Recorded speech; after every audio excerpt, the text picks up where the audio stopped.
Hello friends, आज का हमारा टॉपिक है causes of refraction of light. अपने पिछले वीडियो में हमने डिस्कस किया था कि रिफ्रैक्शन ऑफ लाइट क्या होती है।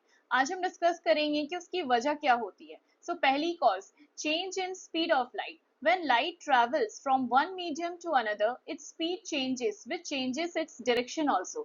जब भी लाइट एक मीडियम से दूसरे मीडियम में ट्रेवल करती है तो उसकी स्पीड चेंज होती है और इसी वजह से उसका डायरेक्शन ऑफ प्रोपगेशन भी चेंज हो जाता है।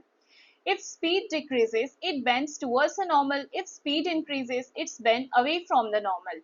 अगर लाइट की स्पीड एक मीडियम से दूसरे मीडियम में ट्रेवल करने के बाद डिक्रीज होती है तो उसकी बेंडिंग टुवर्ड्स द नॉर्मल होती है, और अगर स्पीड इंक्रीज होती है तो उसकी bending away from the normal होती है। और दूसरा रीजन है difference in optical density of medium. Optical density is a measure of how much a material slows down the speed of light passing through it. Optical density हमें ये बताता है कि जब लाइट किसी मीडियम से ट्रेवल करती है तो उसकी स्पीड कितनी डिक्रीज होती है। और इसी क्लासिफिकेशन पर मीडियम को दो कैटेगरी में डिवाइड किया गया है, optically denser medium and optically rarer medium.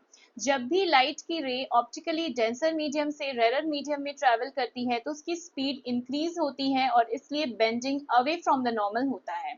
जब लाइट रे ऑप्टिकली रेरर मीडियम से डेंसर मीडियम में ट्रेवल करती है तो उसकी स्पीड डिक्रीज होती है और इसीलिए बेंडिंग टुवर्ड्स द नॉर्मल होती है।